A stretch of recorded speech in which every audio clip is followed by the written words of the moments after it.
related to philosophy and ethics. As you all know, philosophy and ethics forms foundation for a successful identification of your research problem, conduct of the research, as well as reporting the findings of the research to the readers. So it's very important that we have a best understanding on what is meant by philosophy and what is meant by ethics, how it actually helps in the successful conduct and publication of the findings of the research to the readers in various platforms. To begin with, we all should understand the meaning of philosophy. If you look at in this presentation, you can find yourself in the center, and you are surrounded by this universe, the people, the plants, the animals, all life as well as non-life forms. You have different professions, you have products, services, and you are living in a society. Then we have country, we have different world. If you look at as an individual, you have some information, some knowledge about yourself. The same way you have some knowledge about the universe, you have some knowledge about the people, you have some knowledge about plants, animals, all life as well as non-life forms. You have knowledge about profession, product and services, as well as society. Uh, Philosophy is all about trying to understand about ourselves as an individual, trying to understand about what is happening around us, be it from the universe or from a various life forms or the non-life forms, in order to enlighten ourselves who we are, why we are here, and what is within us, what is around us. So the concept of philosophy is all about knowing our existence, knowing the existence of the universe, and also trying to know what is beyond the universe. The word philosophy comes from the Greek word which is called as philos, which is loving. Sophos means wise, referring to love of wisdom. For example, if we take Sudhagar, Sudhagar is trying to understand the philosophy as clear as possible. For me, every time when I'm reading the philosophy, there are a lot of thought which is coming into my mind, which is actually like enlightening me to think more and more, more and more. So as I think, as I debate, as I discuss, my understanding about myself and my understanding about the existence around myself tends to be getting better and better. So I would say I am started becoming as a philosopher while teaching this philosophy, and I'm so curious about everything. For example, if you take animals, why animals are not able to talk? How come the human beings are able to talk? So there are a lot of things which may not be possible for us to scientifically answer to all our questions, but through philosophy, we will able to think, we'll able to discuss, we'll able to debate, and then come out with some sort of a logical conclusion which will help us to understand various phenomena better. The second thing is about ethics. All of us should know about the meaning of ethics. The ethics is otherwise called as a moral philosophy. It is derived from the Greek word called as ethos, which means character. If you look at myself as an individual, what kind of character do I have? Am I a person who is always angry, or am I a person who is always calm, quiet? Am I a person who is selfish, or am I a person who is selfless? So ethics is all about deciding each and every action of ours, deciding how the phenomena is happening around us, whether it is right or wrong, whether it is good or bad, whether it's positive or negative, whether a particular situation is acceptable or not acceptable, whether it is just or unjust, or whether it is a truth or lie. When you look at when you are conducting a research, right from the time you are selecting a research problem, formatting a research design, then collecting the data, doing an analysis, reporting the findings to the audience, in every stages you are required to follow an ethics, because if you do not follow the ethics, definitely like we will not able to give any kind of guarantee or any kind of reliability in the findings of a study. So whenever there is a decision which you are supposed to take, your decision is always supposed to be right. It has to be good, it has to be positive, and it has to be accepted by everyone. it has to be just and fair, and also it has to provide the truth. I'm sure these two slides might have given you some information about what is meant by philosophy and what comprises of the philosophy and what is meant by ethics. We'll be discussing in detail for the learning topics, which includes introduction to philosophy, philosophy and the definition, nature and the scope, the concept, the branches of philosophy, ethics as a definition, moral philosophy, and nature of moral judgments and reactions. First of all, let us begin with introduction to philosophy. We are all individuals who have taken a birth as human beings.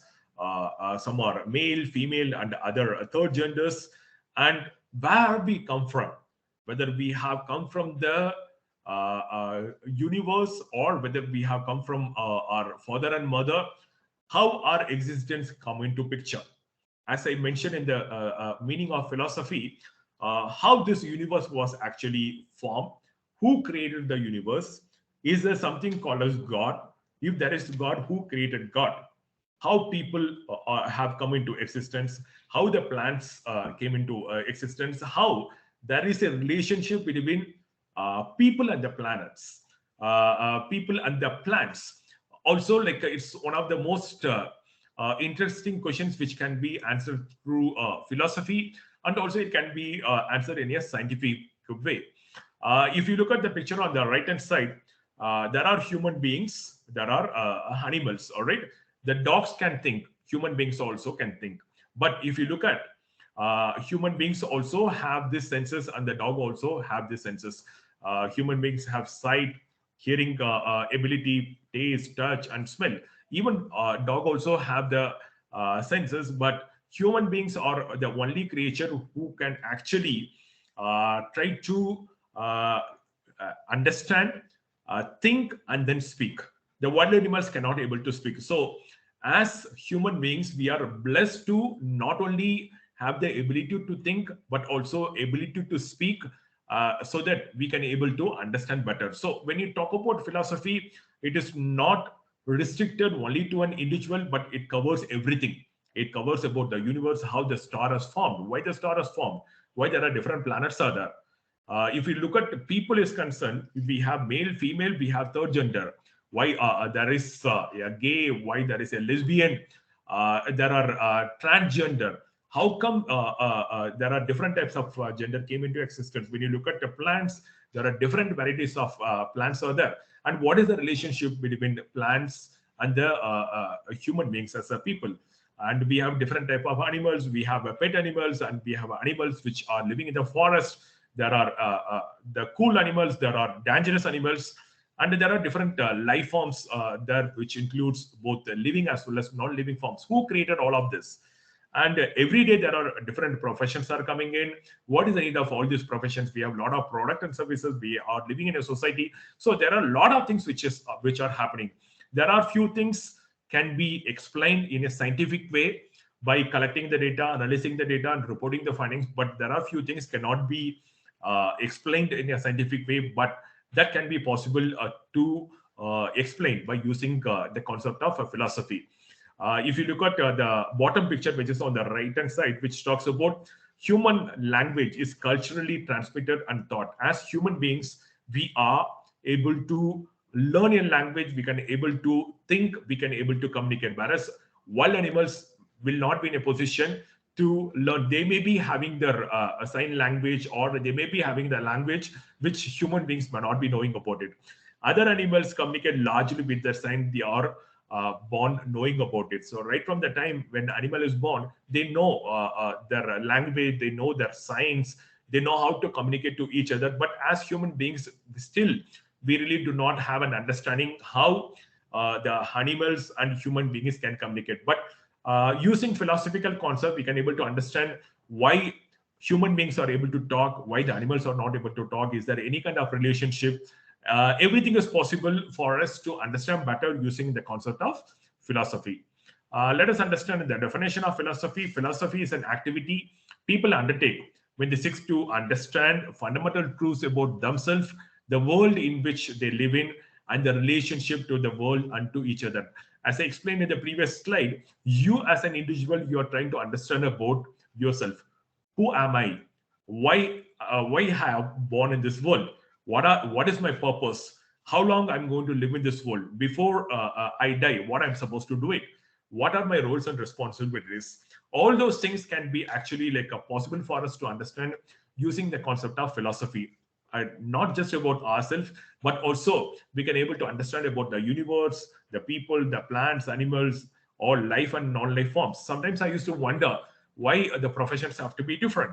Logically, like the professions have to be different because each profession is actually like meant to perform a particular activity. But is there a need to differentiate it when the universe is considered to be one? So there are a lot of thoughts which is coming into our mind. As the thoughts are coming in, we will able to get more clarity by cross-checking various thought, by comparing various thought, so that the enlightenment can be easily attained. Let us understand the nature of philosophy. All right. The first point which I like to mention to all of the audience and the viewer of this particular video is that uh, when you talk about philosophy, it is evolved over the period of time. Right from the time the universe came into existence, right from the time the human being came into existence, over the period of time, they are trying to learn about something.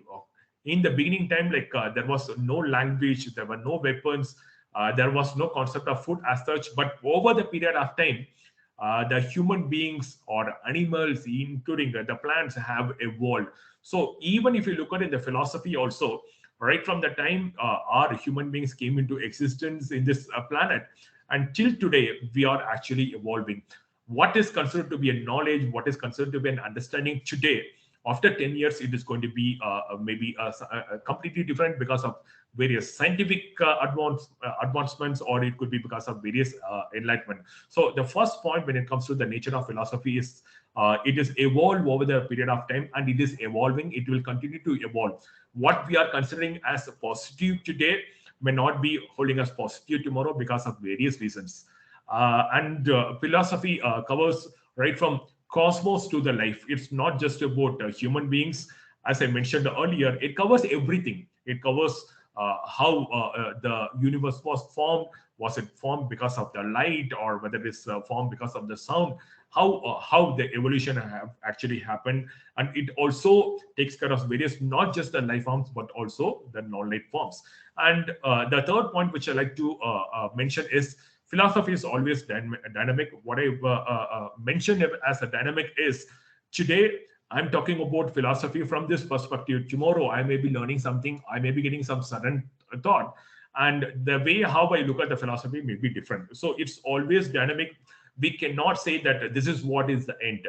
So it changes over the period of time, and definitely in future there are a lot of changes which we can able to anticipate. The other point with regards to the nature of philosophy is it helps us to understand the complex phenomenon which the science may or may not explain. For example, is it possible for our science to explain who is God, who created God, where the God is living in? If I ask you in a scientific way, people may have some answer, but is it possible for us to verify? I really do not think that anyone can actually prove that yes, God is living here and this is the person who has created God. But using the philosophical concept, we can come out with some sort of logical explanation. Yes, who is God, who created God, and where the God is living in. So philosophy helps us to understand the complex phenomenon which the science or may not explain. The other point with regards to the nature of philosophy is its foundation of all discipline, be it from the science, arts, or management, or medicine, whatever it may be, anything under the cosmos, it's started with the philosophy. Over the period of time, people separated various disciplines from philosophy, and they have taken a shape. For example, in the olden days, there was no split called as science. Philosophy was part of the science. Today, people have split science because science is something which can be empirically proved. But is it possible for us to have answers for everything what is happening around us? I really do not think that science can actually provide answers for it. All right. The other point with regards to the nature of philosophy is it creates room for inquiry and arguments. Today, I may be saying that I am the body, or someone will be saying that I am the soul, or somebody will be saying that you are neither soul or nor body, you are just a light. So philosophy provides room for various inquiries and arguments. People have different thinking patterns, they have different perspectives. Using their thinking patterns and perspectives, definitely like we will able to get some sort of an understanding. And also philosophy helps to have a logical reasoning on different subjects which science may or may not able to explain. The other point with regards to philosophy is it helps to know the value and beauty of everything around us, within us. For example, smiling, is it beautiful?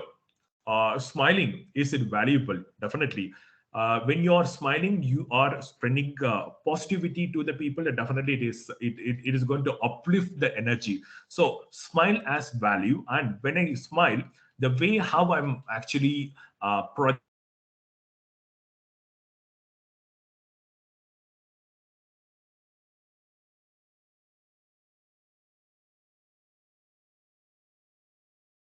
definitely beautiful when it comes to an understanding is concerned. Final 2 points with regards to the nature of philosophy is it provides different perspectives. It's not about one absolute truth. There are various ways like how we can able to look at a particular phenomenon. For example, if you look at what happens after you die. Some people will say after you die, your body is going to get decomposed and it is going to be mixed with the soil and it goes back to the five elements. Some people will say once you die, your soul will come out of the body and you will stay in some dimension for some period and then you come back to the body. So a lot of different perspectives are there as part of philosophical concept is concerned. The final point which I like to mention when it comes to the nature of philosophy is it helps us to advance the knowledge and understanding about us and also what is around us, be it the universe or the plants or animals. Even we can use philosophical concept in order to understand why did the COVID-19 actually emerge, and we will be able to come out with some sort of a logical reasoning which science may not able to explain. So these are some of the nature of philosophy. As I mentioned, one thing all of us should understand that is, as human beings, we have been blessed to think, we have been blessed to communicate, and we should make use of this blessing in order to understand about ourselves better, and also to understand what is happening around us in terms of the existence, and lead a life which is more meaningful and more enlightened. Let me talk about the scope of philosophy. As I mentioned in the previous slide, philosophy is not restricted to a particular field. As I mentioned, philosophy covers all the disciplines. It covers anything and everything, be it the universe, plants, animals, life and non-life forms, profession, products and services, society and disciplines. So there is no restriction as such, like philosophy is applicable only for philosophy as a subject. Philosophy is applicable only for arts. Philosophy is applicable for management. Philosophy can be applied for everything, according to me. All right. And when you talk about the scope of philosophy, it tries to understand the reality of everything, be it the people, be it their behavior, be it about their life, be it about the death, and be it about a lot of relationship. And philosophy always tries about try to have information, knowledge of everything. It may not be scientifically possible for us to prove, but as human beings, we are able to critically think and analyze and come out with the knowledge of everything which is around us, which is within us. And it also creates value for everything, what is considered to be valuable, what is not considered to be valuable. And also it creates a kind of information where we can consider this is ethical, which is not ethical, this is positive, this is negative, this is good, or which is bad. Not just that, philosophy also talks about the beauty of life, beauty of an individual, beauty of this earth, beauty of your tree, beauty of a particular person behavior. Everything is covered as part of philosophy. Finally, the philosophy also helps us to have logical understanding on various phenomena, various events, various existence. If you ask me to sum up, the scope of philosophy is eternal. There is no stopping point when it comes to how the philosophy is actually having its role in terms of the human being lives and other lives, including in the cosmos. All right. When you look at the concept of philosophy, the first point which I like to mention is observation. For example, now I'm sitting in a cabin, I'm doing this recording. Suddenly, I'm getting a thought. All right, what I'm doing here, I'm trying to observe, and I can able to actually hear my own voice.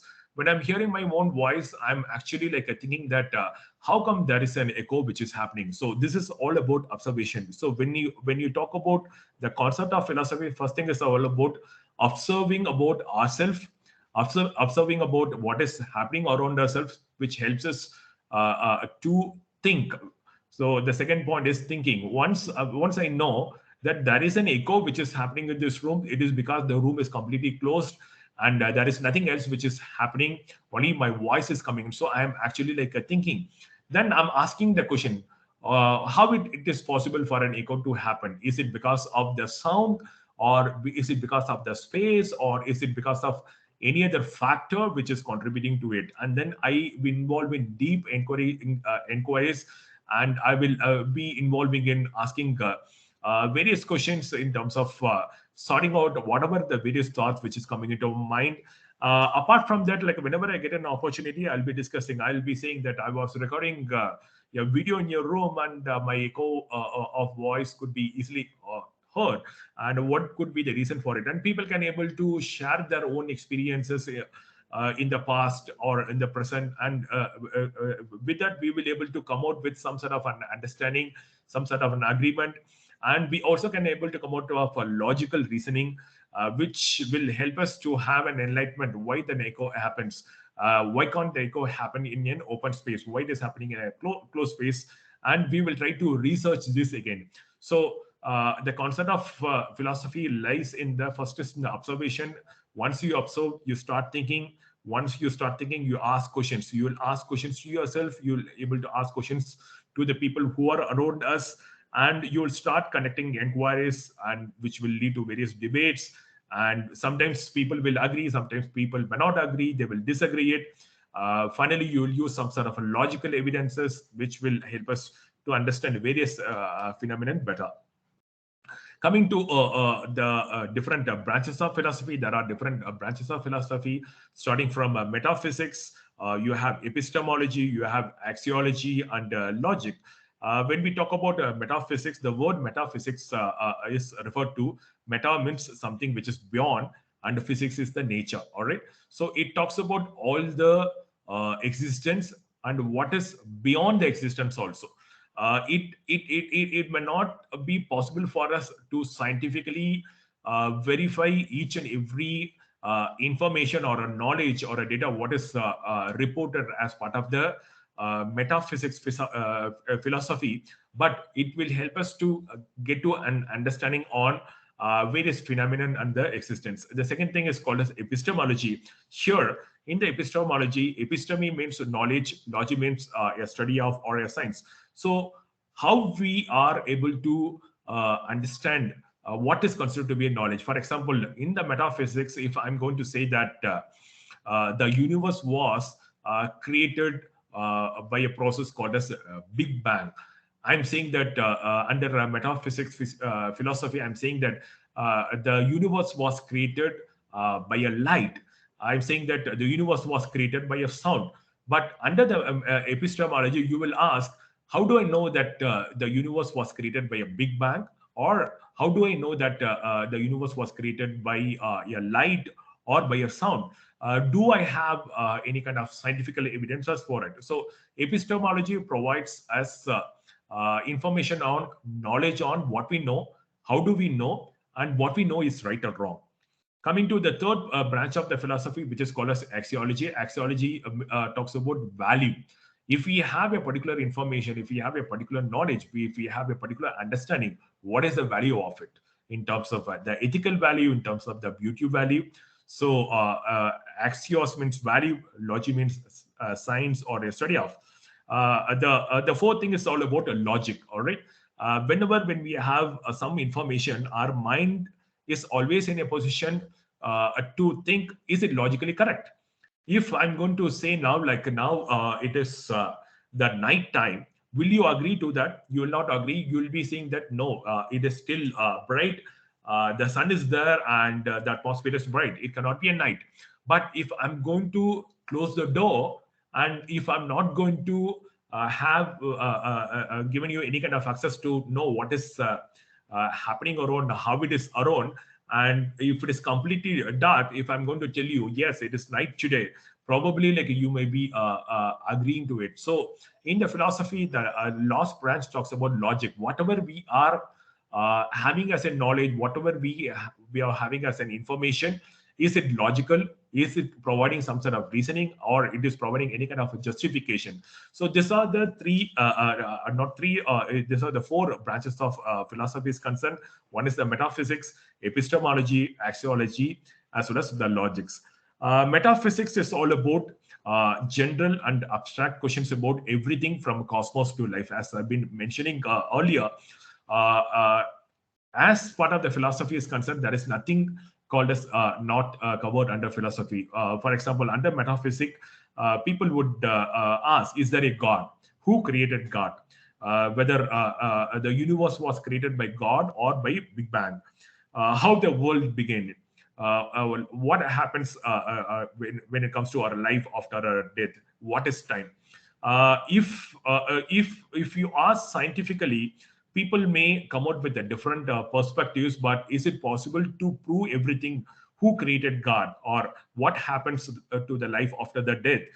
People may not have some sort of empirical evidences, but as human beings, we need to have some sort of understanding about each and everything which is within us, which is around us. So this metaphysics helps us to give information. It helps us to give some knowledge about the general or abstract questions, what is there as a part of the existence. If you ask me who created God, I will say God created on its own. If you ask me, is there any kind of a logic? Of course, yes, because if you look at today, when it comes to the plants, nobody is actually like involved in the creation of the plants. All its reproduction, all its life and the death, it happens on its own. And I do not see there is somebody who is standing and watching the entire process. So similarly, God also was created, and he is doing his job. It may not be visible to the human eyes, but somewhere up there or somewhere around me, God may be there. So metaphysics provides answers to some of the general or abstract questions what we have about ourselves, or what we have in the cosmos. The second branch talks about epistemology. As I explained, is study of knowledge. What is considered as a knowledge? For example, if you look at the life of human beings, right from the time after the zygote is formed in the womb, and then the embryo comes in, and the fetus comes in, and the baby comes in, we have some sort of a scientific proof for all of this. Yes, the baby gets formed from the womb of a mother, and it evolves over the period of time. And this can be like a scientifically proved also. We have advanced ourselves, but just imagine when a human being came into existence, how do you think like people would have had a knowledge about all of this? So epistemology talks about the study of knowledge. If I ask you all the cycle of human life, you will be saying that there is a birth, and then person is moving on the teenager role, and then they are getting married, they would have the children, maturity, seniority happens, and the death. Scientifically, we can say, and we have seen in our naked eyes, yes, every human beings which is born in this world definitely they go through the different phases of life. Finally, they die. So epistemology talks about how do I know if I know. So scientific knowledge is empirical evidences helps us to provide an understanding about various information and the knowledge what we have under the concept of epistemology. There is one interesting example which I like to give you all is, and if I ask you, is it possible for us to know how many births we have taken after taking the shape of a human being, after coming into the existence of a human being? There are philosophical standpoints which says that we would have crossed minimum of 84 births or 84 lakh of birth starting from soil or water or a plant, and then the animal, and then the human beings, different forms of animal, different forms of human beings. Finally, we have taken into the shape of a human. But is it possible for us to scientifically prove this 84 lakh births? Definitely, it is not possible. That time, the metaphysics comes into picture. There are few information, few knowledge we will able to explain under epistemology, but there are few things which may not be possible for us to explain. But the metaphysics will help us to understand those phenomena better. Axology talks about, as I told you, it's all about the practical philosophy. It's focused on values, ethics, and aesthetics. Some people will say veg food is good. Some people will say non-veg food is good. And if you look at today, there are vegetarians, there are non-vegetarians. But is it ethically correct? How did we come across this information? Yes, eating vegetarian is ethically correct. Eating non-vegetarian also ethically correct. So the Axology provides us information on what is considered to be right or what is considered to be wrong. There are few people will say that abortion is right.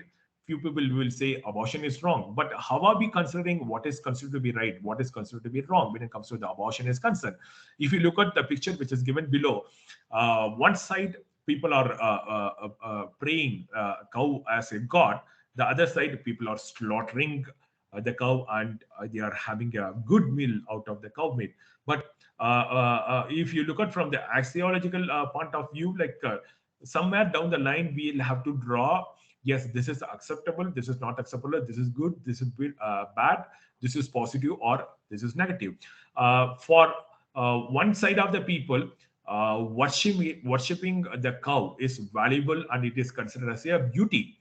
The other side of the people, killing the cow and eating the meat of the cow is considered to be valuable. It is good for the health and it is considered to be beautiful. So axiology helps us to understand about when we have a lot of information, when we have scientific information, how we can consider something as valuable or not valuable, how we can consider something as positive or something as a negative. And also it tells us whether it is a beautiful or it's not beautiful. Finally, in terms of the branch of philosophy, it's all about the logic, correct reasoning, valid inferences, or a logical truth. For example, if you are showing your finger in the fire, definitely it will burn. It's logical, right? And if you are smoking, it is going to be injurious for your health. It may be causing a lot of health-related issue. For example, the picture which I've given below, if you are walking in the rain without the umbrella, you're definitely going to be drenched. But if you're going with the umbrella, there is a possibility you can able to cover your top part and you can able to protect yourself. So these are something called as a logical reasoning. When we look at a particular information, when we look at a particular knowledge, we will able to come out with the logical reasoning for it, why it is happening like that, why it is not happening like that. That is also as covered as part of the philosophy. I'm sure all of you have understood the concept of the first is the metaphysics beyond nature, then epistemology, knowledge of science or study of knowledge. And then we have discussed about the most important thing, which is the axiology, which talks about value and the aesthetics, the beauty of it. The final branch of the philosophy is all about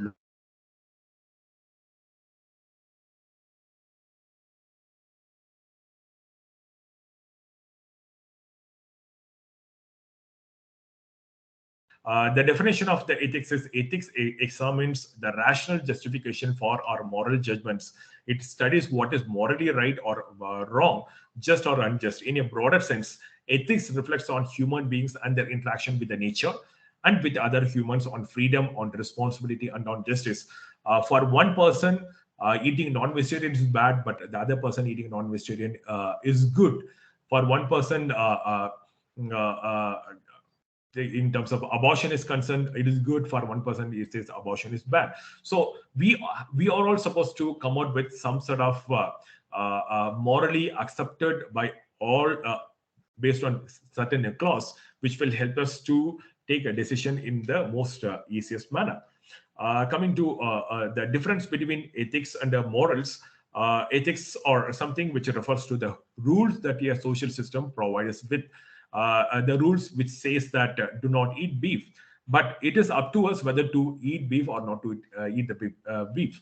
If you look at the picture below, one side people are saying do not eat beef, the other side people are saying that eating beef is our identity. So even though there are a lot of values, there are ethical code of conduct, it is up to the person whether to follow that or not to follow that. If they are following it, if it is not causing any kind of harm, it is considered to be morally fine. But if it is creating harm to someone, definitely it is considered to be immoral, which is against the ethical code of conduct. Let me move on to the type of ethics is concerned. Like a philosophy, even the ethics also have three important types. One is meta ethics, the second is the normative ethics, and the third is the applied ethics. When we talk about the meta ethics, it provides us just the information about the existence. It provides information about various phenomenon. It does not concern about whether it is right or wrong. But when you talk about normative ethics is concerned, it talks about whether a particular action is right or wrong. When it comes to applied ethics concerned, it provides us information about whether right or wrong of a particular course of action towards a particular problem. Is it good or bad? It is a positive or a negative? Even though we have a norm on a particular scenario, eventually it depends upon whether that particular norm need to be followed or not to be followed. That differ from one application scenario to the other application scenario. Here, if you look at the example what I have given under meta ethics is, it provides information about the importance of trees. Trees helps to reduce erosion. It helps in flooding. It helps in preventing flooding. It provides oxygen, cools our houses.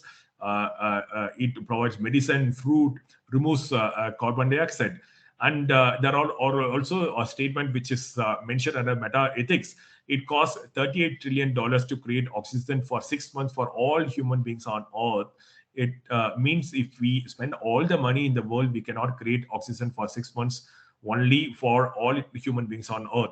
Trees do it for free. So under meta ethics, all this information about what are the various benefits, what are the various usefulness of the tree is provided, and the importance of trees. If you look at in the normative ethics is concerned, we need to consciously take a call whether cutting down the trees is good or bad. When you look at the meta ethics information, what is given here, it clearly indicates that trees are something which is a blessing. It is inevitable, not just for human beings, even for the animals, and it shouldn't be resulting in cutting down. If it's going to be cutting down, definitely it is going to cause a loss for the human beings. So normative ethics says that yes, cutting trees is not right. It is considered to be wrong. But when you look at in the applied ethics, whether people are actually following that or not following that, I have given in the third example. One example what I have given here is trees cut for highway. Recently, like all the trees which were located in the highway was cut. So it depends upon the scenario to scenario. The highway department have taken a call that they are supposed to cut down the tree in order to expand the highway. So do you think in this scenario, the decision taken by the highway department in terms of cutting down the tree, is it right or wrong? So it's boiled down to the applied ethics. Even though there is a norm that trees should not be cut, but people are also still cutting the trees by quoting some of the benefit of cutting the trees in terms of road expansion, or in terms of helping the public to have congestion-free traffic while going on the road. So meta-ethics may not provide you information about what is right or wrong. It will tell you the phenomenon, which will tell you the plus, which will tell you the positives as well as the negatives.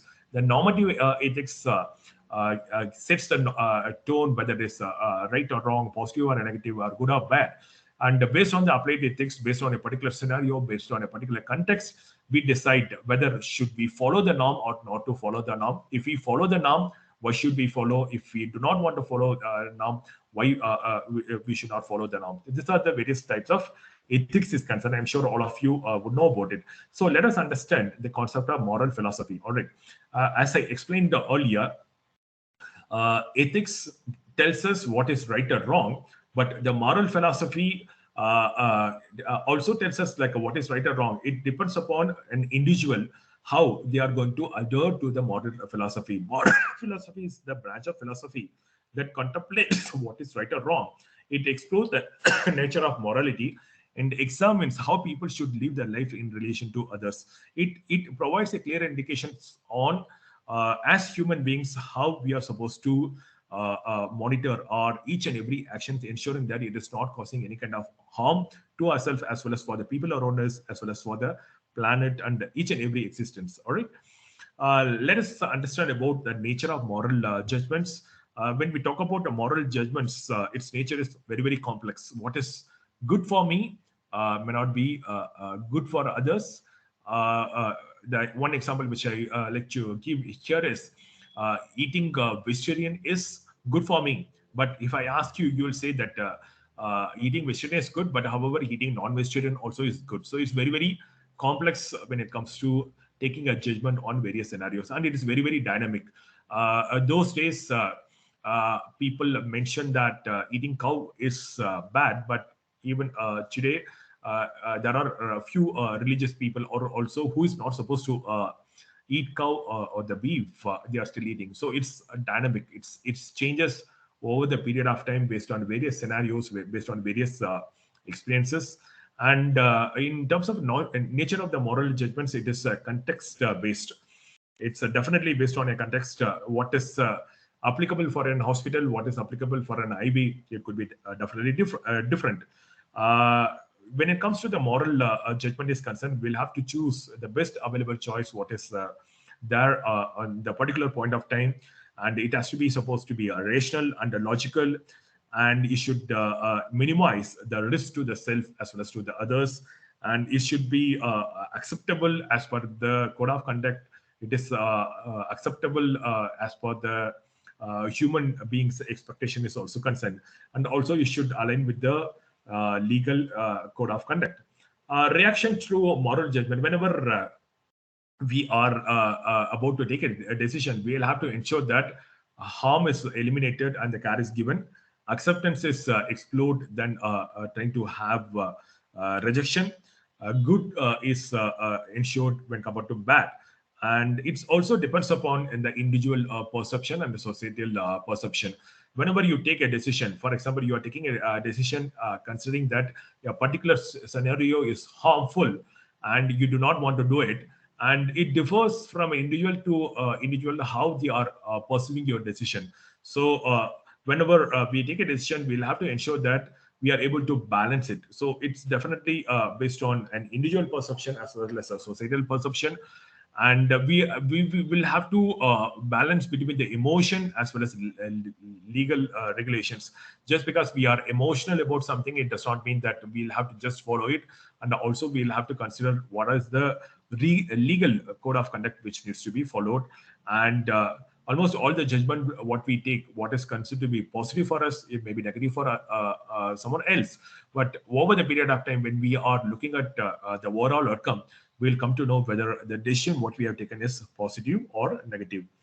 The final slide which I like to talk about is research philosophy. I like to mention all of you that everything starts with philosophy and ends with philosophy. The first thing, if you look at this is called as research onion, which is developed by Saunders et al. In the year 2007, they have mentioned that everything starts with the philosophies in the beginning. For example, you can select a particular research problem under a particular research philosophy called as a positivism, or you can go for realism, or you can go for interpretivism, or you can go for pragmatism. For example, if you are able to select a particular research problem where you will able to collect the data, test a particular model, arrive with a particular findings, you can base your research philosophy as positivism. It is more of like an objective based. It is more of like a scientific based. That's what they have mentioned as capable of logical or a mathematical proof. Even though there are models are there, but if there are, it's not necessary the model have to be same at all the times. And if you're trying to test that model again to check what is the reality, instead of just going by the naysayers, instead of going by just because like it was like that and it will be like that, then you can able to adopt the concept called as realism. Realism talks about representing subject matter truthfully without artificially or avoiding any kind of speculative or supernatural elements. For example, under positivism, let's take E is equal to MC square. Under realism, you will again check and see whether E is equal to MC square, it stands valid or it's not standing valid from various standpoints. So that is called as realism. And then you have interpretivism. Interpretivism is required when we are talking about a particular scenario where it cannot be explained logically with a mathematical proof. It's more of something related to symbols, language, and the social interactions. So when you're conducting a research which you do not have any kind of statistical models or empirical models, which you are not in a position to statistically test, then you will use interpretivism as part of your research philosophy in order to conduct your research. The final thing when it comes to the research philosophy is pragmatism. Even though there are positivism available, realism available, interpretism available, this pragmatism philosophy talks about how I can able to solve a particular practical problem by arriving at a particular solution. So you can select any one of this, or you can select like a combination when it comes to your research problem is concerned. First thing is all about selecting the research philosophy. First is the positivism, realism, interpretivism, or pragmatism. If it is something which is scientific, mathematical, empirically possible, you will go for positivism. If something is already existing, but you just want to check the reality without giving any room for speculation, or without room, giving any thought that it is already proved, let us go ahead with it, then you'll go for realism concept. If something which cannot be explained scientifically, empirically, which is related to thoughts, emotions, or feelings or experiences, then you go for interpretivism related research philosophy. Or if you are someone who is just want to trying to understand problem for a particular question, then you will go for a pragmatism. Once you select the research philosophy, you will have to select your research approach. You can select either inductive approach or a deductive approach. Deductive approach is usually for testing your statistical model, or testing a particular conceptual model. It is all about testing a particular theory, whereas inductive approach is all about creating the theory. For example, if there are any topic which does not have any kind of literature itself, then you will have to adopt the inductive approach, which helps you to understand the phenomenon based on your inductive approach, which you followed for a particular research. You can able to derive a model which can be future tested using the deductive approach. To repeat again, deductive method is usually used for testing a theory, whereas the inductive method is used for creating a new theory based on an exploratory topic. Once you select the approach, you will have to select the various strategies. How are you actually going to perform your study, whether you're going to select an experiment, or whether you're going to do a survey or a case study or action research or a grounded theory or ethnographic method or archival research. Based on the strategies, you will able to understand how you can able to conduct your research in terms of collecting the data, in terms of how you can able to collect the data, what is required for the research. And also you have a lot of choices. The choices could be a mono method, or it could be a mixed method, or a multi method. Mono method is, it could be just qualitative method, or it could be a quantitative method. Mixed method, it could be both a combination of qualitative or quantitative. Multi method will have more than one qualitative, one quantitative. For example, you will have two qualitative and one quantitative method. There are sometimes when our objective of the research is a combination of both subjective and objective responses, then we will be selecting our choice of research accordingly. The other thing when it comes to the research on it is a time horizons, whether we are going to go for a cross-sectional or whether we are going to for a longitudinal study. It depends upon the objectives. If our objective is to observe a certain group of people from the overall population for a specific period of time, then you will be going for a cross-sectional study. Or if you are going for a longitudinal study, you will be collecting data from different groups over the period of time, and to see what are the changes which is happening with regards to the response of your particular research study. And then you will employ techniques and procedures in terms of collection of the data as well as the analysis of the data.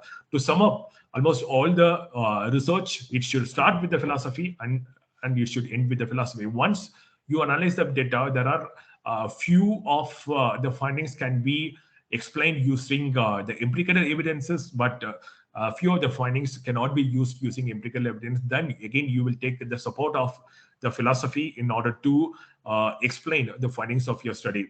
I hope all of you have understood the concept of philosophy and ethics and how it plays an important role when it comes to conducting our research as well as reporting the findings of research to the intended readers. Happy learning, Dr. Sudhakar. Signing off. If you have any doubts on this particular topic, do comment. Philosophy and ethics, as I mentioned, it's a very dynamic topic, and it is subjected to various perceptions of the people. And I'm open to debate whatever the thoughts which I had, I just shared today. Thank you.